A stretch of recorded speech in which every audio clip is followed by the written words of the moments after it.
할렐루야. 오늘 저희들 요한복음 1장 1절에서 18절의 말씀, 요한복음 강의 첫 번째 시간, 요한복음 예수 그리스도의 모든 것이라는 제목으로 함께 은혜를 나누겠습니다.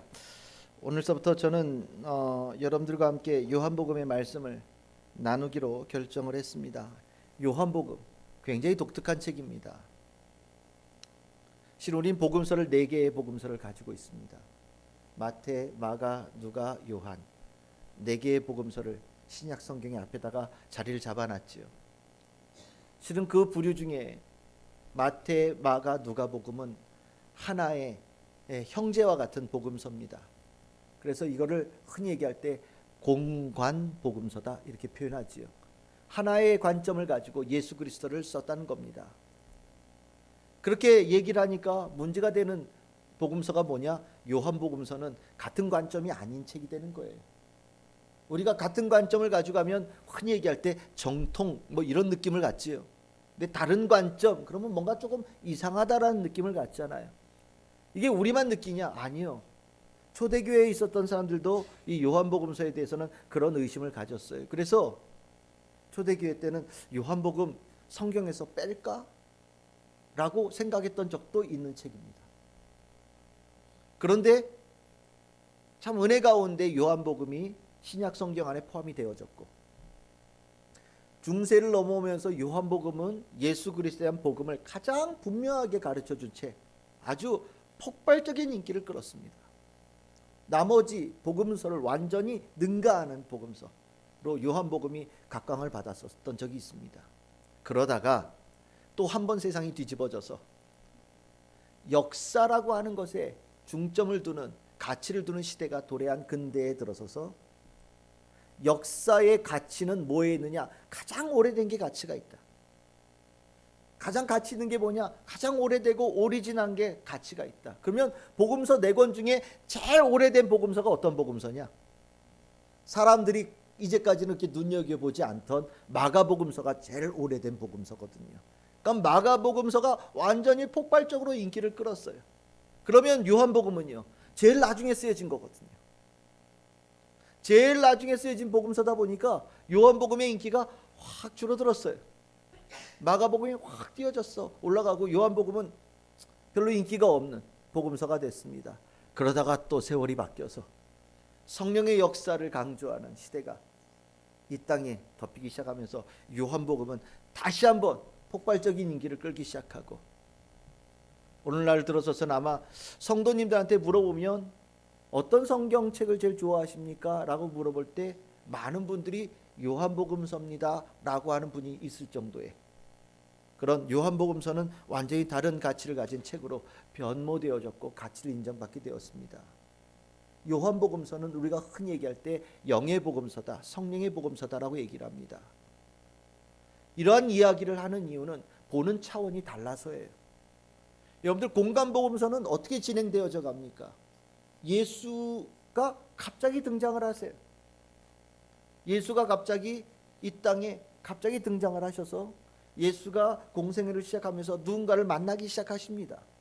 만나가는 가운데 처음 만났던 사람들이 누굽니까? 제자들이 되어지죠. 근데 이 제자들 예수님 아나요? 예수님 잘 몰라요. 예수님께서 가르치고 예수님께서 무엇을 행하셔도 제자들은 실은 예수님께서 무슨 얘기를 하는지 전혀 감을 받지를 못해요. 예수님께서는 그들에게 계속해서 하나님의 뜻을, 하나님의 나라를 전했지만 실은 제자들은 그 과정 내내 예수님이 누군지를 잘 모르다가 나중 가서야 실은 조금 아는 것 같은 이야기로 복음서가 마태, 마가, 누가복음 그렇게 거의 끝나거든요. 참 신기하게도 제자들은 예수님이 누군지를 못 알아보는데 귀신 들린 사람들은 예수님이 누군지를 바로 알아봐요. 참 신기한 거예요. 우리는 그래서 그런 복음서를 볼 때마다 좀 답답해요. 이 제자들 왜 이렇게 못 알아봐? 응? 딱 보면 알겠구만. 예수님께서 이러시면 왜 이걸 못 알아보고 이렇게 답답하게, 예수님께서 그렇게 얘기하는데도 이렇게 못 알아듣는 귀가 막힌 사람이냐? 답답하네, 속상하네, 막 이런 생각 들지요. 맞습니다. 그게 공간복음서가 예수에 대한 쓰는 스타일이에요.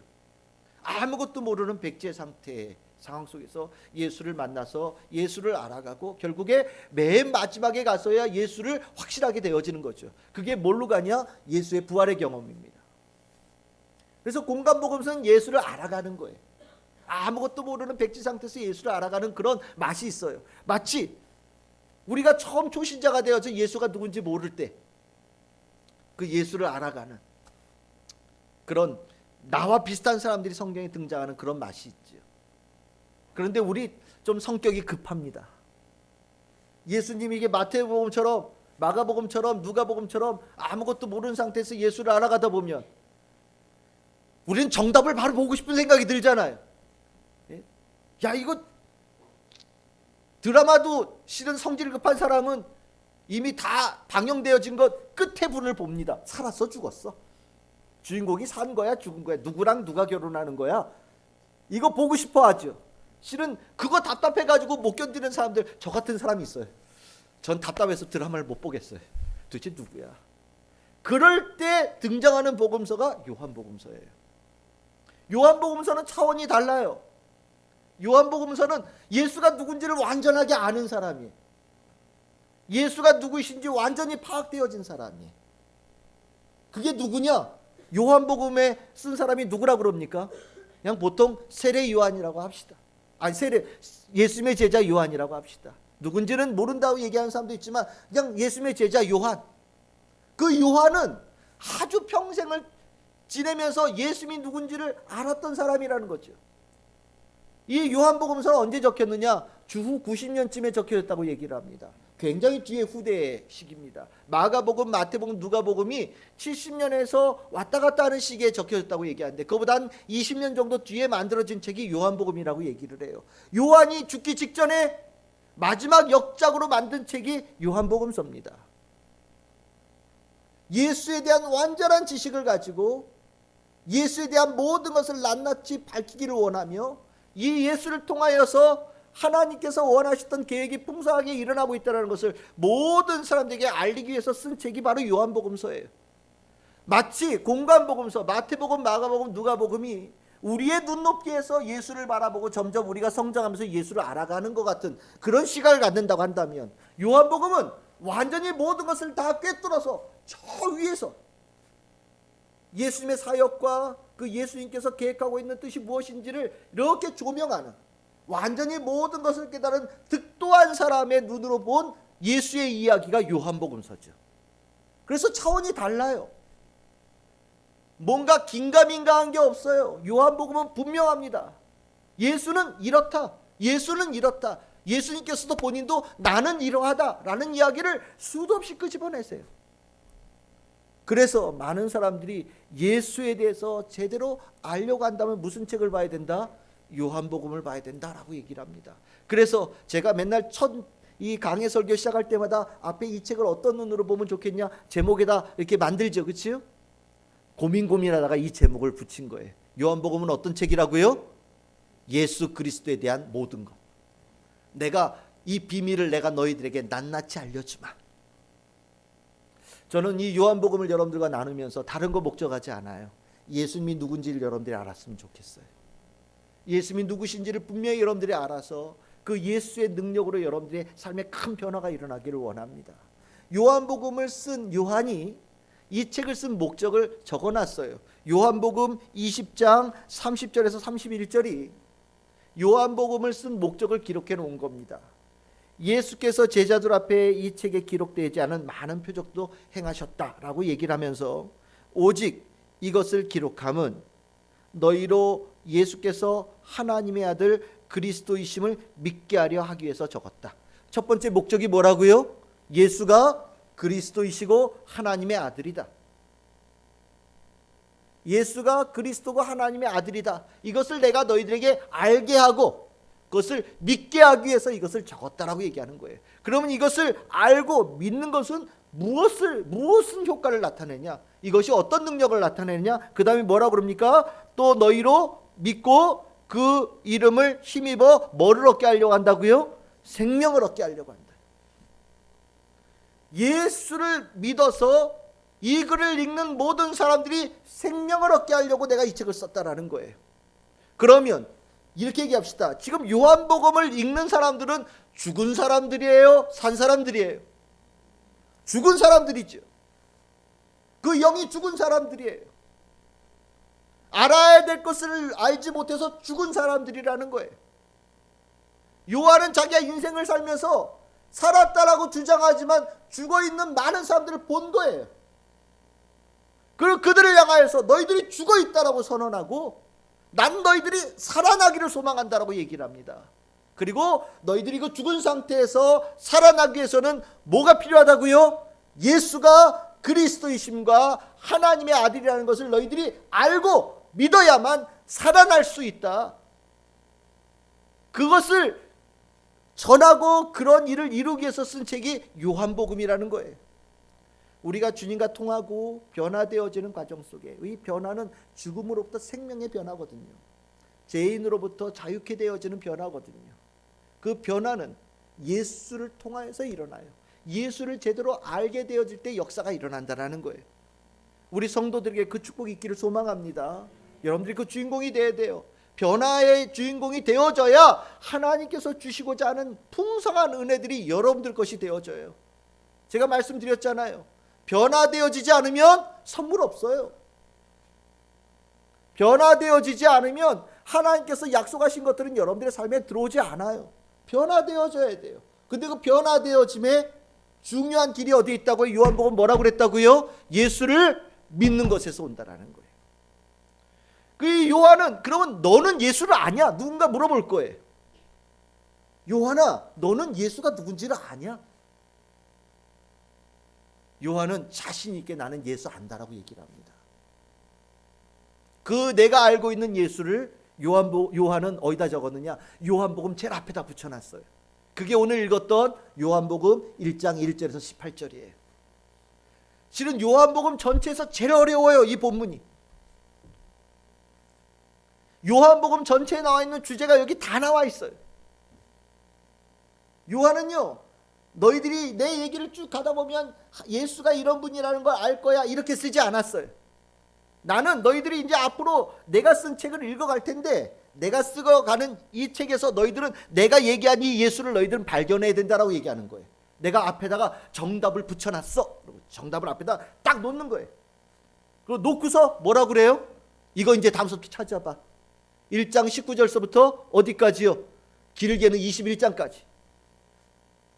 예수가 어떤 분인지를 우리가 알아가고 그 얘기가 이거였구나.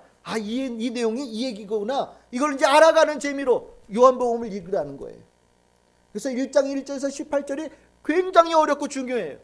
근데 저도 이걸 여러분들하고 뭐 아주 정말 잘 나눈다라고 얘기는 못하겠어요. 오늘 이 본문을 우리가 앞으로 가면서 알아갈 테니까 오늘 1장 1절에서 18절에 있는 요한이 깨달은 예수가 어떤 분인지를 우리가 함께 나누면서 여러분들 머릿속에 희미하지만 정답을 새기는 시간이 되기를 소망합니다. 첫 번째로 요한은 뭐라고 그랬냐? 1장 1절에서부터 2절까지입니다. 요한복음 1장 1절에서부터 2절까지 우리 다시 한번 읽어봅시다. 시작. 태초에 말씀이 계시니라. 이 말씀이 하나님과 함께 계셨으니 이 말씀은 곧 하나님이시니라. 그가 태초에 하나님과 함께 계셨고. 여기에 나오는 단어들이 거창한 단어들이에요. 태초, 와우. 우리 어디서 이거 봤었죠, 그렇죠? 태초에 하나님께서 천지를 창조하셨다. 야, 창세기 시작할 때 있던 단어가 확 등장해요. 그러니까 무게가 첫 단어부터 이만한 거예요. 거기에 뭐가 또 등장을 해요? 말씀이라고 하는. 거기에 또 뭐가 등장해요? 하나님. 와우. 아마 성경 전체에서 요한복음 1장 1절에서 2절까지의 무게를 감당할 만한 성경 구절도 그렇게 많지 않을 거예요. 엄청난 무게예요. 여기에 지금 중요한 거는 말씀입니다. 뭐 흔히가 이때 뭐 로고스니 뭐 이렇게 얘기하는데 몰라도 돼요. 그런 것 실은 성도들의 입장에서 봤을 때는 로고스의 뭐 로고스론 뭐 알 필요 없어요. 이건 뭐냐면 하나의 진리 같은 그런 느낌이라고 보시면 돼요. 가장 중요한 진리. 이게 당시의 사람들은 이 로고스라고 하면 다 알아듣는 그런 단어였어요. 어떤 특별한 진리라는 거예요. 요한은 이 진리를 알았다라는 거예요. 아까 예수에 관한 진리죠, 그렇죠? 요한은 알았다는 거죠. 그 진리를 내가 알았다. 근데 이 진리는 어떤 존재냐? 첫 번째 얘기하는 거예요. 완전히 다르다라는 거예요. 우리랑 완전히 다르다라는 거예요. 우리랑 차원이 완전히 다르다라는 걸 얘기하는 거예요. 저 고민 많이 했어요. 이게 무슨 소리냐? 뭐 로고스의 선제설, 로고스의 뭐 기원설, 뭐 얘기를 여러 가지 얘기하지만 실은 제가 이걸 읽어보니까 이걸 성도들의 입장에서 이해할수록 설명하는 것은 이거 하나밖에 없더라고요. 우리랑 완전히 다르더라. 얼만큼 다르냐? 우리는 시간의 제한을 가지고 있어요. 그렇죠? 아무리 건강해도 120세 이상 살기 힘들어요. 사람은요, 인식하고 못하고 살지만 어느 땐가 내가 시간 안에 갇혀 있다는 걸 알아요. 그리고 그 시간에서 벗어나지 못하는 한계 속에서 울부짖죠. 그런데 이 요한은요, 어떤 분을 봤다는 거예요. 그게 누군지는 알고 계시죠? 예수를 봤는데 예수는 시간의 개념이 없다라는 거예요. 모든 사람들은 시간에 째깍거리면서 그 안에서 갇혀서 살아가고 있는데 예수는 그 안에 시간의 개념이 없이 완전히 자유하다라는 거예요. 그리고 그는 다른 피조물들과 다르더라는 거예요. 다른 피조물들은 자기가 뭘 해야 될지도 모르고 내가 어떻게 살아가야 될지 전혀 감을 잡지 못하고 그냥 동동거리면서 뛰어다니면서 지들끼리 좋다고 돌아다니는 그런 한심한 존재들처럼 보이는데 이분은 완전히 다르더라는 거예요. 마치 어떤 느낌을 받았냐면 창조주 같은 느낌을 받았다는 거예요. 뭘 할 줄 알고 뭐 어느 방향으로 가야 될지 알고 무엇을 꿈꿔야 될지를 완전히 아는 완전히 다른 차원이라는 것을 요한이 느꼈다는 거예요. 그 예수 안에서요. 그리고 자기가 확신했다라는 거죠. 이분은 우리와 완전히 다르다. 이분은 시간의 처음과 끝이 어디로 있었고 어디로 향하는지도 알고 계시는 분이시고 이분은 하나님과 함께 하셨던 분이신 것 같다. 하나님 그분인 것 같다. 말로 설명할 수 없는 거예요. 그런데 요한은 만나본 예수에게서 이것을 느꼈다라는 거죠. 예수님은요, 우리랑 다른 분이에요. 그분이 뭐 창조 때부터 뭘 하셨냐 물어보지 마세요. 요한이 어떻게 알겠어요? 하나님께서 천지 창조하실 때 요한이 알아요? 어떤 인간이 알 수 있어요? 아무도 몰라요. 인간은 6일째 만들어졌어요. 1일서부터 5일까지 무슨 일이 있었는지 알 방법이 없어요. 모든 인간은 6일째부터 태어나서 산 거예요. 그런데 그 예수에게는 인간이 가졌던 그 한계를 완전히 넘어서는 첫째 날, 둘째 날, 셋째 날, 넷째 날, 다섯째 날 뭐가 있었는지 이미 다 알고 계시고 아니 그 첫째 날을 만들고자 하는 그 마음 그것을 시작하는 그것도 알고 계시는 것 같다. 예수님에게 시간과 공간은 아무 의미가 없는 예수는 그런 분이었다라고 요한이 고백합니다. 앞으로 요한복음에서 여러분들이 그 예수를 만날 겁니다. 여러분들 안에 예수를 만나시거든 요한복음을 통해서 예수를 만나시거든 그 안에서 완전히 나와 다른 분을 만날 수 있기를 소망합니다. 그 가운데 생명이 있어요. 두 번째로 요한이 얘기하는 겁니다. 3절입니다. 3절 우리 함께 읽어봅시다. 시작. 만물이 그로 말미암아 지은 바 되었으니 지은 것이 하나도 그가 없이는 된 것이 없느니라. 피조물은요 내가 관계를 맺는 것과만 영향을 끼쳐요. 내 가족, 내가 만나는 사람. 실은 그 사람이 얼마나 큰 사람이냐는 그 사람이 얼마나 많은 사람에게 영향을 끼치느냐에 달려있지요. 우리나라에서 가장 영향력을 크게 끼치는 사람이 누굽니까? 대통령이지.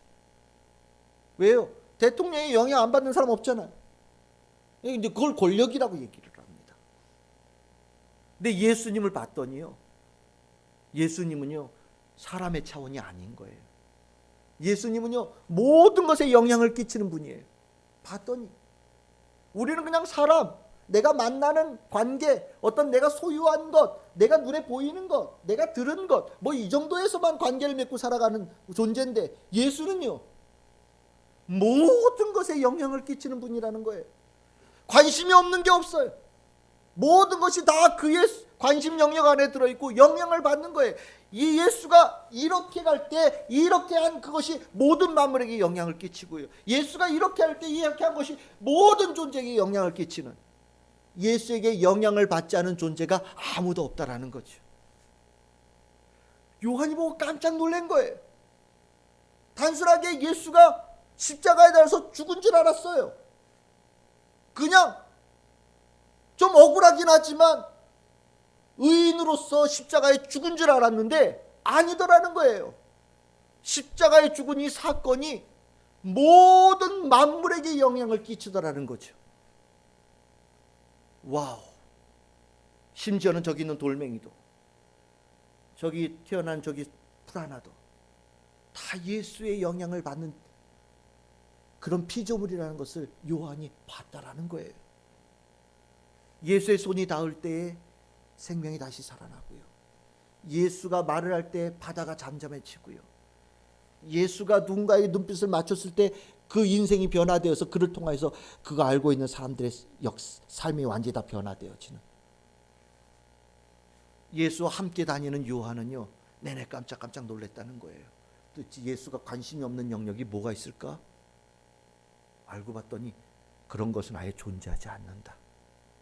예수 그리스도 밖에 존재하는 피조물은 있을 수 없다라는 걸 깨달았다는 거죠. 그래서 우리는 예수를 직접 보지 못했지만 예수가 이 땅에 오신 지 2000년이 지난 지금 이 자리에 있는 여러분들도 다 예수 그리스도의 영향 아래에 계신 주의 은혜를 입은 성도들이 되는 겁니다. 모든 피조물의 주관자 되시는 예수, 요한이 느꼈던 두 번째 예수입니다. 이 예수가 여러분들에게 이 요한복음을 통하여서 분명하게 새겨지기를 소망합니다. 세 번째입니다. 세 번째는 4절 5절입니다. 4절 5절 우리 함께 읽겠습니다. 시작.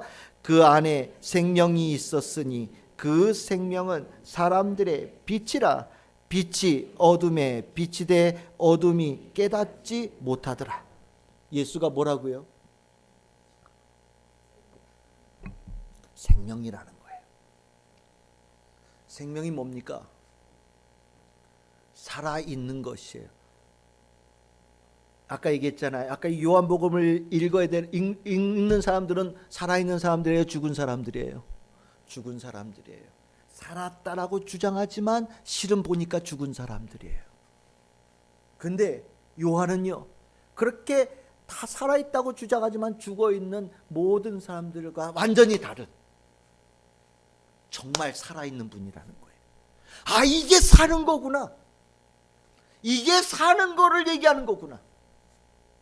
저게 정말로 살아있는 거구나.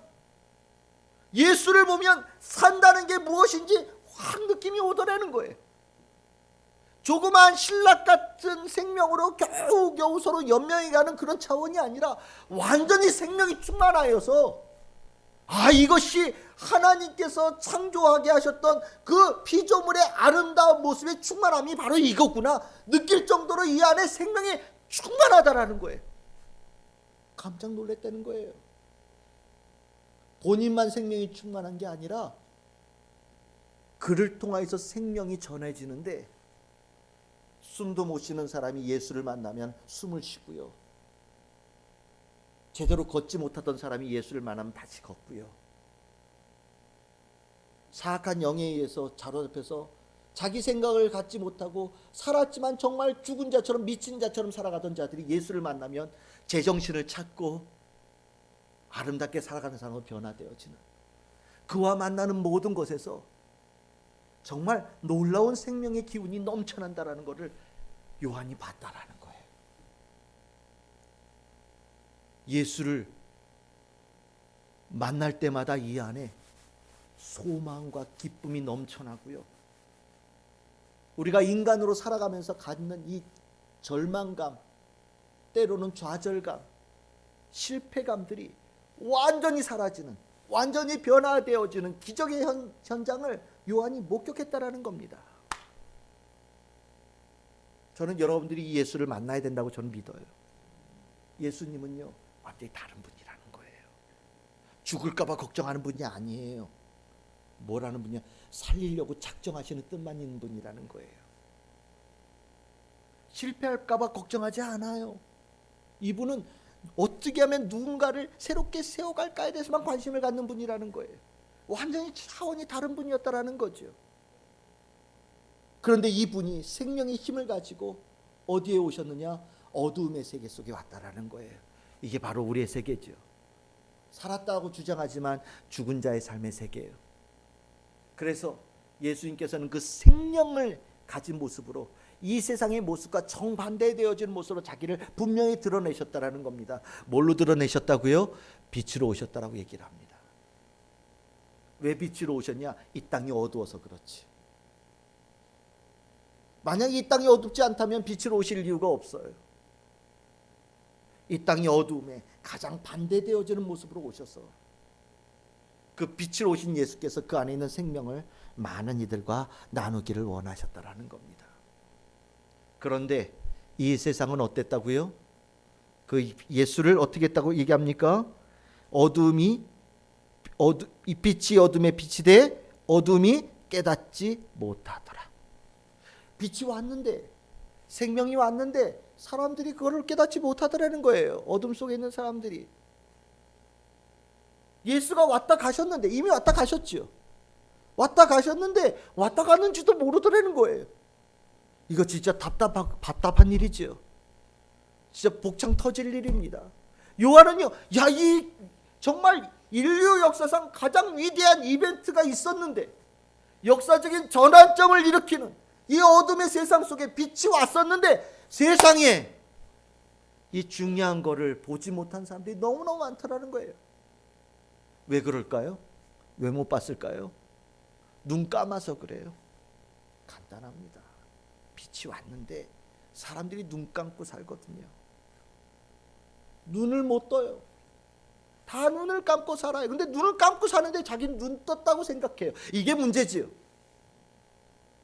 예수님은 야 너희들이 소경이야 라고 얘기를 하는데 사람들은 뭐라고? 전 잘 보여요 라고 얘기를 하고 소경을 인도하고 다니면서 우리 구경 잘하고 다닌다고 얘기하고 사는 삶이라는 거죠. 예수님 와서 제발 너희들 눈 떴으면 좋겠다. 여러분들 그 심청전에 신봉사 얘기 나오잖아요. 그거 얼마나 재밌어요.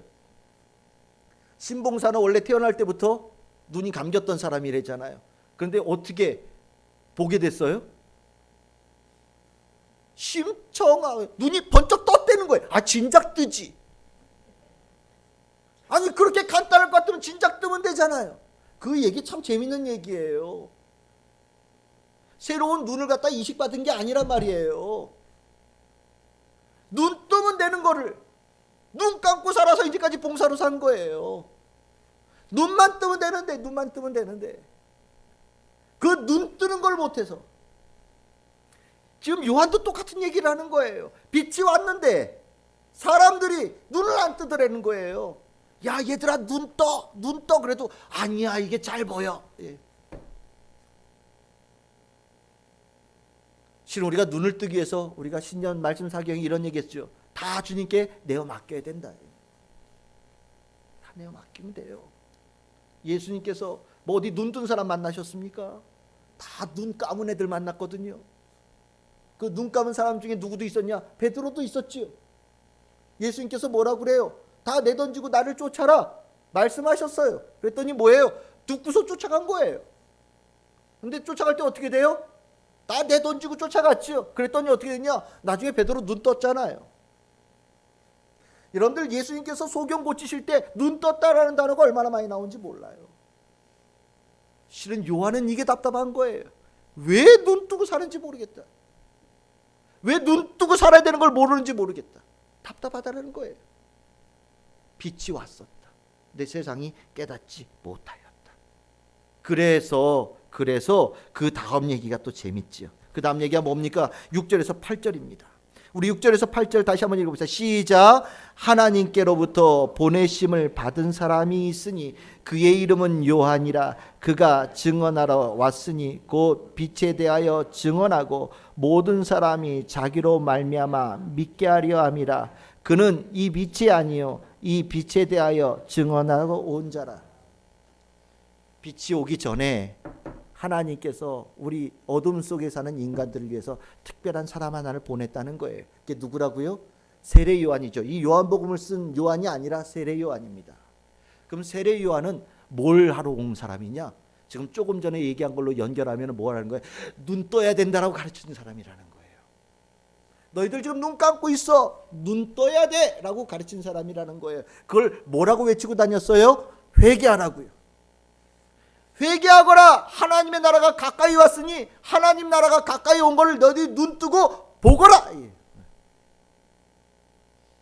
좀 있으면 빛이 올 거다. 나는 너희들이 그 빛을 다 보기를 원한다. 너희들이 눈 감고 있으면 빛이 아무리 센 빛이 와도 보지 못할 거다.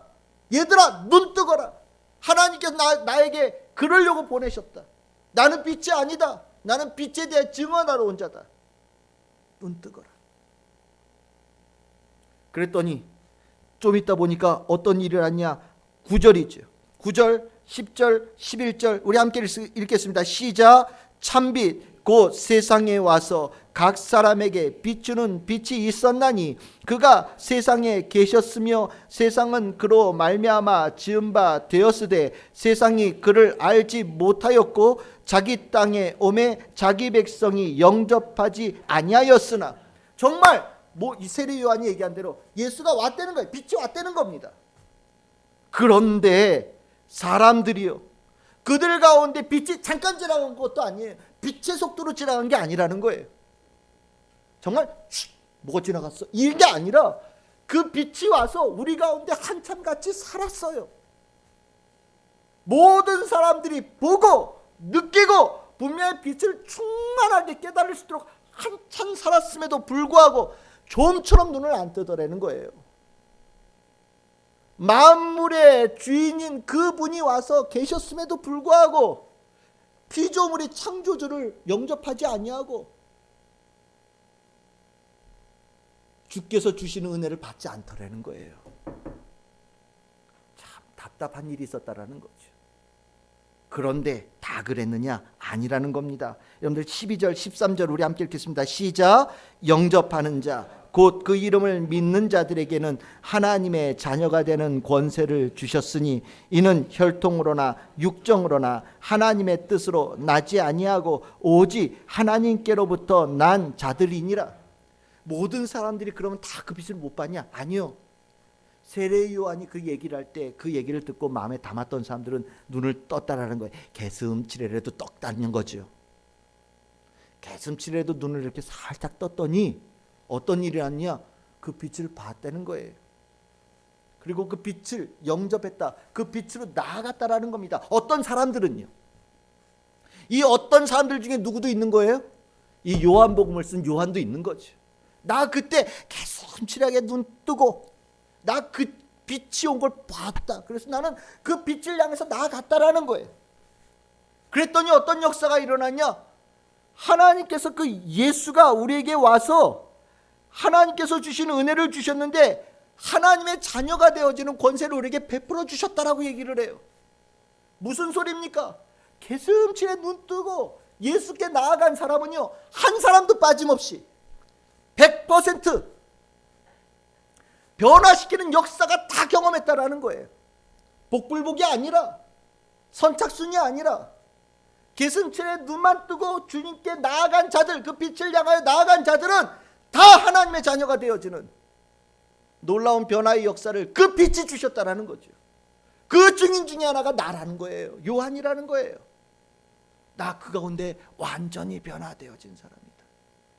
이 다시 태어났는데 이거는 다른 것으로 태어난 것이 아니라 오직 하나님의 은혜, 하나님께로 태어난 정말 내가 새 창조되어졌다는 것을 확신하게 되어지는 경험을 했다라는 겁니다. 그렇죠? 주님께서 만지셨으니 완전히 새 창조죠. 야 이거구나. 나 몰랐는데 이게 다시 태어나는 거구나. 야 이게 제대로 사는 거구나. 비로소 이제야 사는 게 뭔지 알고 사는 것에 대한 기쁨과 감사가 있고 기대감을 갖는 삶으로 내가 변화됐다라는 거죠. 뭐 했더니요. 개슴치레도 눈 뜨고 빛을 향하여 걸어가서 예수를 만났더니 요한은 자기 안에 있는 경험을 얘기를 해요. 그리고 나서 얘기를 합니다.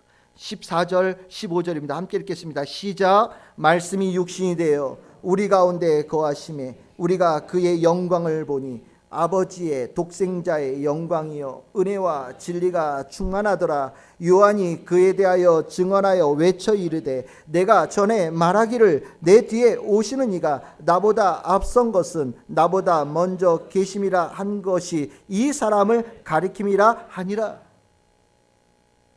그렇게 계슴칠에 눈을 뜨고 예수를 보고 예수를 영접해서 하나님의 자녀가 되어지고 나서 이제 눈이 확 떠졌죠.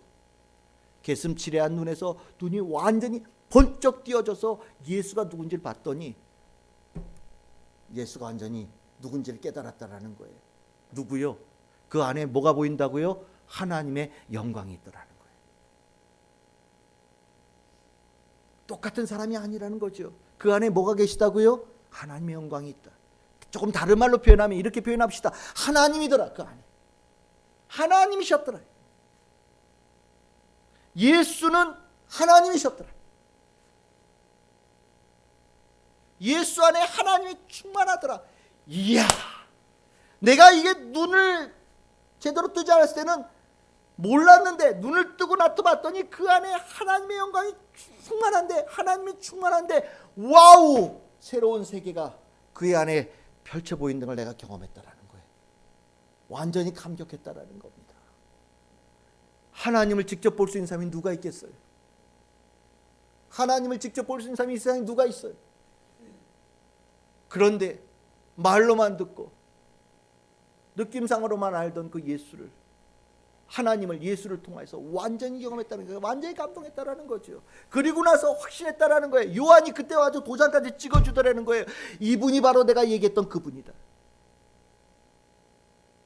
이분이 내가 내 뒤에 진짜 분이 오신다라고 얘기했던 바로 그분이다. 이 얘기를 듣는 순간 요한은요, 와, 나 완전히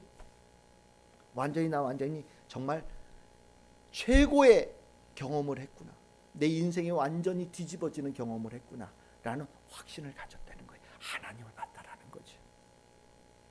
그리고 나서 16절 17절 18절 우리 함께 읽겠습니다. 시작. 우리가 다 그의 충만한 데서 받으니 은혜 위에 은혜로라. 율법은 모세로 말미암아 주어진 것이요 은혜와 진리는 예수 그리스도로 말미암아 온 것이라. 여기서 끊겠습니다. 일단 예수를 보고 났더니 와, 이거는 하나님께서 보내신 사자 정도가 아니에요.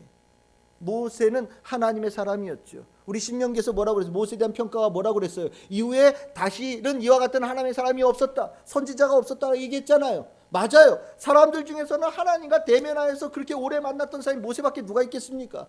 그가 하나님을 만나서 하나님의 영광이 반사되어져서 이 얼굴에 충만한데 이게 너무 빛이 나서 뭐 했다고요? 얼굴에 수건으로 가렸다라고 얘기를 하잖아요. 모세는요, 하나님의 영광을 충만하게 입은 사람이었어요. 모세가 최고인 줄 알았다라는 거예요. 그런데 예수 보고 났더니 아니야, 이거는 반사돼서 얼굴이 번쩍거리는 거하고 차원이 달라. 예수 안에 하나님의 영광이 스스로 바라고 계셔. 야, 율법 가지고는 우리가 이 죽음으로부터 생명으로 벗어나는 게 그렇게 힘든 여정이었는데, 와, 예수 안에는 모든 것이 한 번에 해결되어지는, 원스톱으로 해결되어지는 완벽한 능력이 예수 안에 있다는 걸 발견했다는 거죠. 예수는 다르다라는 거예요. 하나님이시니까요. 창조하신 하나님이시니까요. 모든 것을 회복시키고 완전히 주권을 가진 하나님이시니까요. 요한은 예수에게서 하나님의 완전한 것을 보셨다. 그리고 18절에 이렇게 결론을 내립니다. 우리 읽겠습니다. 시작. 본래 하나님을 본 사람이 없으되 하나님의 품속에 있는 독생자 하나님이 나타내셨느니라. 예수, 그의 위대함, 하나님의 품속에 있었던 존재, 하나님의 마음에 있던 존재, 하나님을 그냥 단순하게 거리를 두고 본 존재가 아니라 하나님의 품, 마음 속에 들어가서 하나님의 마음과 일치되어진 존재, 같은 뜻을 가진 존재, 같은 일을 하는 존재, 같은 역사를 이뤄갈 존재, 하나님 그분이라는 것을 내가 확실하게 됐다라는 거예요. 예수는 달랐다라는 겁니다. 그래서 요한은 이렇게 얘기를 해요. 그 예수를 믿어라. 그 예수를 믿으면 너희들 안에 생명이 충만해진다. 예수는 달랐다. 예수는 달랐다. 내가 본 예수는 누구하고도 비할 수 없는 존재였다. 완전히 달랐다. 시간과 공간과 능력과 그 안에 있는 생명의 충만함과 그가 이루고자 하는 뜻, 그리고 이제까지 있었던 수많은 이런 모든 계획들의 절차상에 봤을 때 이거는 정말 모든 사람들에게 주신 하나님의 은혜라는 걸 내가 완전히 깨달았다. 인생들이여, 내가 본 예수를 내가 너희들에게 전한다. 이 예수를 너희들이 믿어라. 그럼 너희들에게 생명이 있을 거다. 예수 외에는 생명 없다. 오직 예수, 오직 생명.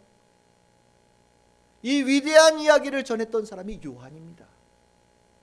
저는 하나님의 품속에 마음속에 있던 이 예수님, 이제 우리가 해야 될 것은 그 예수의 마음속에 들어가서 예수의 마음을 우리가 갖게 되어져서 하나님 안에 있는 예수, 예수님께서 나는 아버지 안에 있고 아버지가 내 안에 있다라고 얘기하셨듯이 이제는 너희는 내 안에 있고 너희는 내 안에 있고 나는 너희 안에 있다라고 얘기하시는 예수의 그 말씀을 우리가 받아들여서 요한복음 제일 가면 예수의 품 안에 안겨있는 그 제자처럼 예수의 마음을 완전히 깨달아서 예수의 능력으로 이 세상을 어두움 속에서 빛으로, 죽음 속에서 생명으로 변화시켜가는, 그렇게 참된 진리를 완전히 깨달아서 그 능력으로 살아가는 복의 성도들이, 우리 참 즐거운 게 성도들 되시기를 주 이름으로 축원합니다.